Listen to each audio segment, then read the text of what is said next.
Hello दोस्तों, स्वागत है आपका मेरे चैनल जगमग ज्योति पर। अभी तक मैंने आप लोगों के समक्ष श्रीमद् भगवद गीता का द्वितीय अध्याय आपके समक्ष प्रस्तुत किया था। आज लेकर आई हूँ श्रीमद् भगवद गीता का अध्याय 3। यदि आपको पसंद आता है तो please like, share and subscribe करना ना भूलिएगा। तो चलिए आरंभ करते हैं श्रीमद् भगवद गीता का अध्याय 3। त्वमेव माता च पिता त्वमेव बन्धु च सखा त्वमेव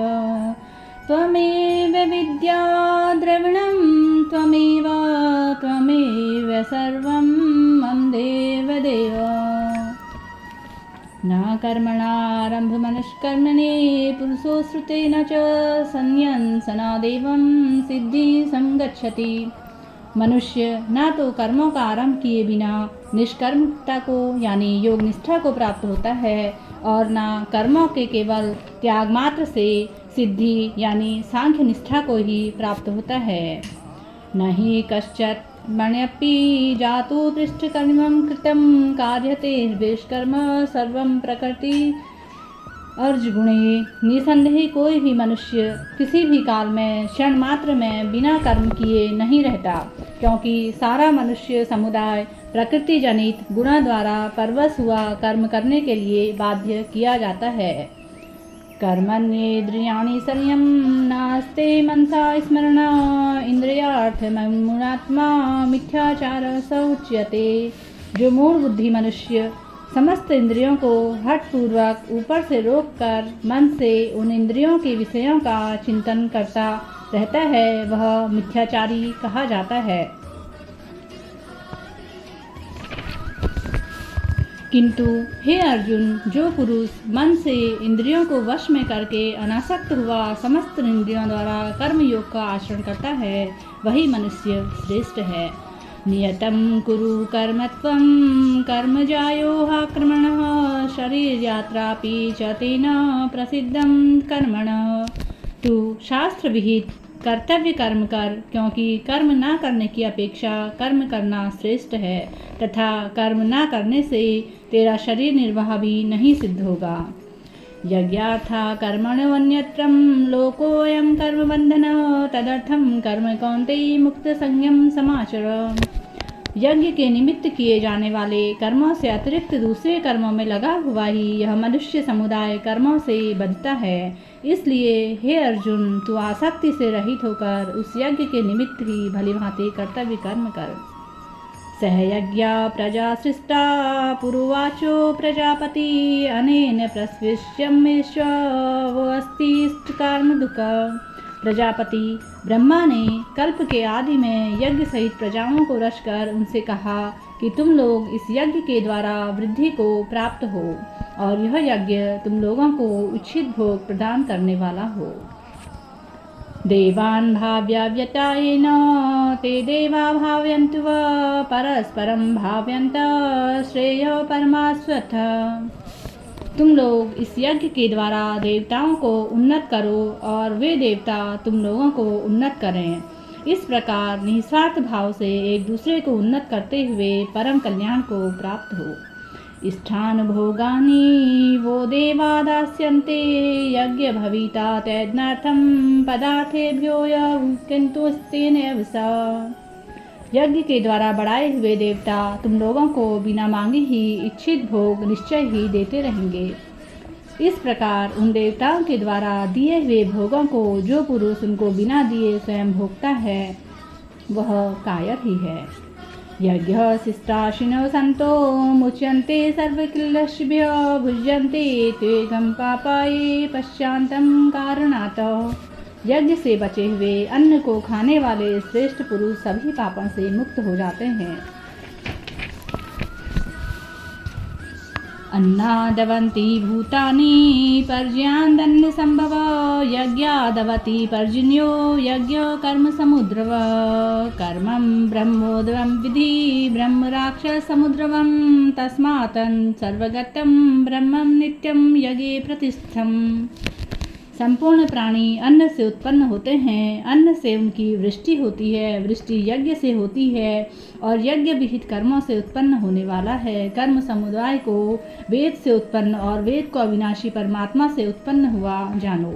इसलिए सिद्ध होता है कि सर्वव्यापी परम अक्षर परमात्मा सदा ही यज्ञ में विराजमान है या प्रतिष्ठित है।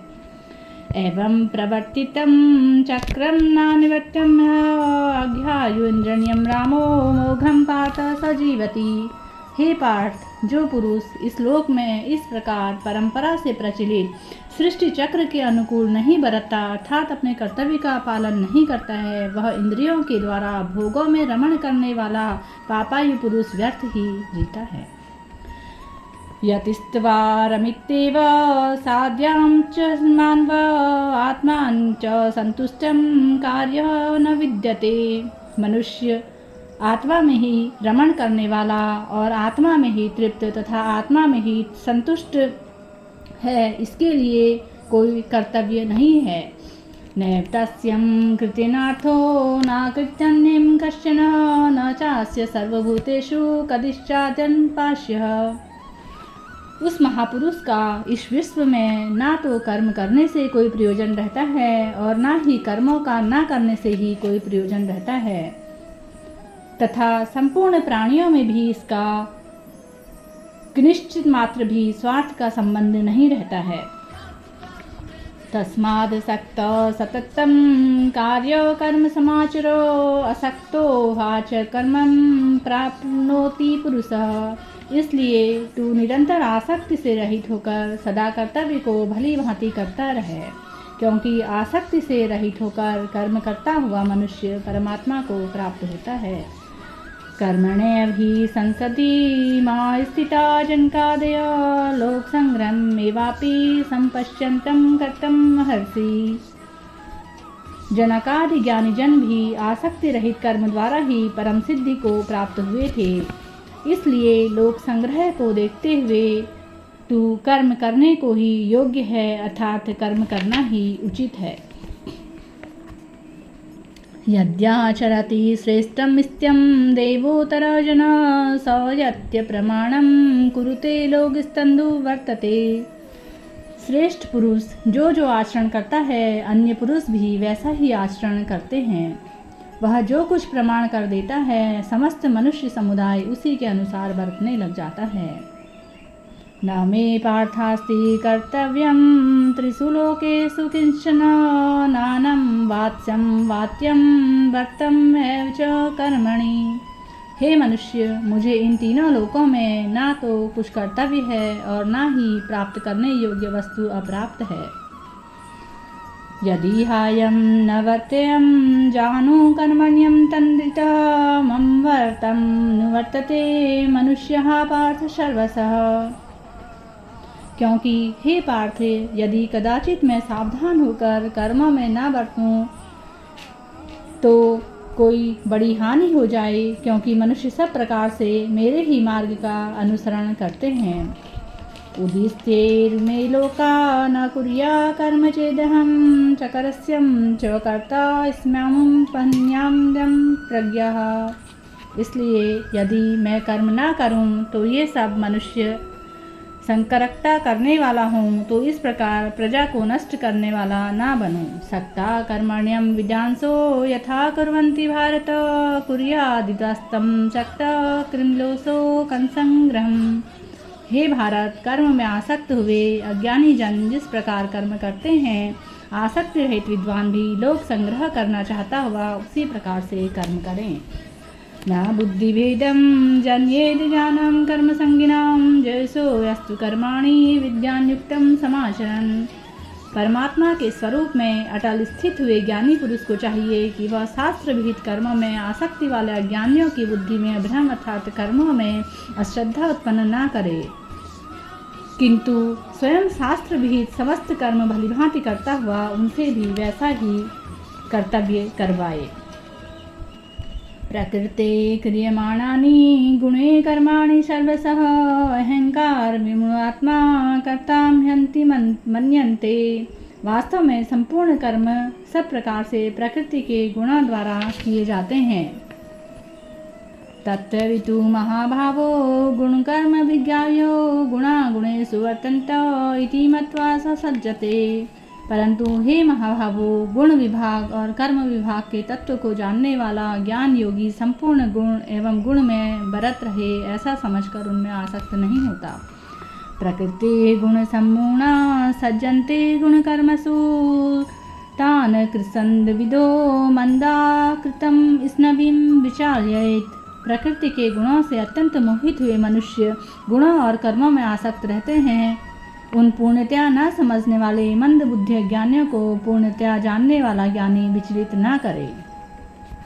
मनी सर्वाणि कर्मण्या संन्यस्यम् अध्यायं चेत्सा निराशी मिर्मिव्यो भूत्वा युद्धस्त्वं विगज्वरः। मुझ अंतर्यामी परमात्मा में लगे हुए चित्त द्वारा संपूर्ण कर्मों को मुझ में अर्पण करके आशा रहित, ममता रहित और संताप रहित होकर युद्ध कर।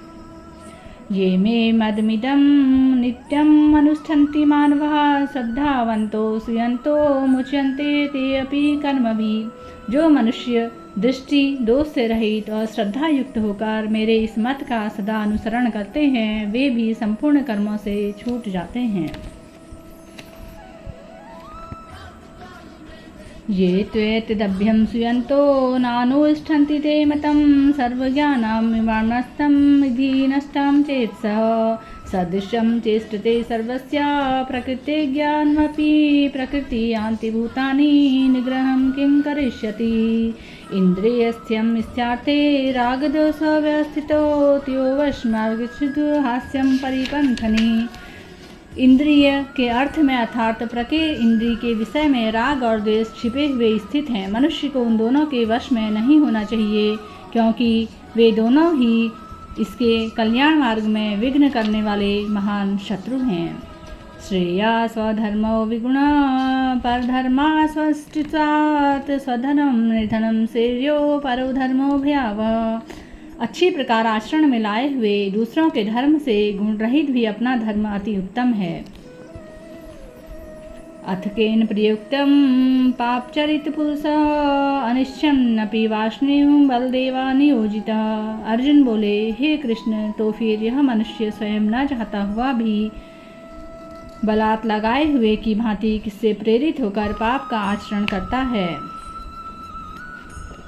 कामैस् क्रोधैस् रजोगुण समुद्र महानाशो महापापा विद्येम वरण्यम। श्री कृष्ण भगवान बोले, रजोगुण से उत्पन्न हुआ यह काम ही क्रोध है। यह बहुत खाने वाला अर्थात भोगों से भी कभी ना घाने वाला महापापी है। धूमेनावृत्यं वही यथा दर्शो मलेन च यथो बलेन वृत्तो गर्भस्था तेनं मदावृतम्।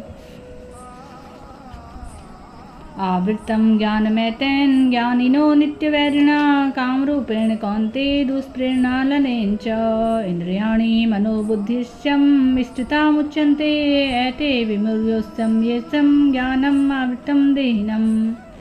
इंद्रियां, मन और बुद्धि ये सब इसके वास स्थान कहे जाते हैं। यह काम इन मन, बुद्धि और इंद्रियों के द्वारा ही ज्ञान को आच्छादित करके जीवात्मा को मोहित करता है।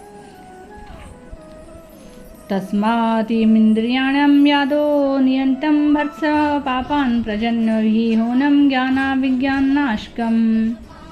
इसलिए हे अर्जुन, तू पहले इंद्रियों को वश में करके इस ज्ञान और विज्ञान का नाश करने वाले महान पापी काम को अवश्य ही बलपूर्वक मार डाल। इंद्रियाणि पराणि उत्तम इंद्रियेभ्यः परं मनः मनस्तन्तुं परावृद्धियो बुद्धि परस्तत्वस्य। इंद्रियों को स्थूल शरीर पर यानी श्रेष्ठ, बलवान और सूक्ष्म कहते हैं। इन इंद्रियों से पर मन है, मन से भी पर बुद्धि है और बुद्धि से भी अत्यंत पर है, वह है आत्मा। एवं बुद्धि परम बुद्धत्वा संस्थाभ्यं मां तं जहि शत्रुं महाभावो कामरूपं दुरासदम्। इस प्रकार बुद्धि से पर अर्थात सूक्ष्म, बलवान और अत्यंत श्रेष्ठ आत्मा को जानकर और बुद्धि के द्वारा मन को वश में करके हे महाभावो, तू इस काम रूप दुर्जय शत्रु को मार डाल। ओम ततस्ति श्रीमद्भगवद्गीता सुपनिष्ठुं ब्रह्मविद्यायां योगशास्त्रे श्रीकृष्णार्जुन संवादे कर्मयोगो नाम तृतीय अध्यायो। बोलो श्री कृष्ण कन्हैया बांके बिहारी लाल की जय।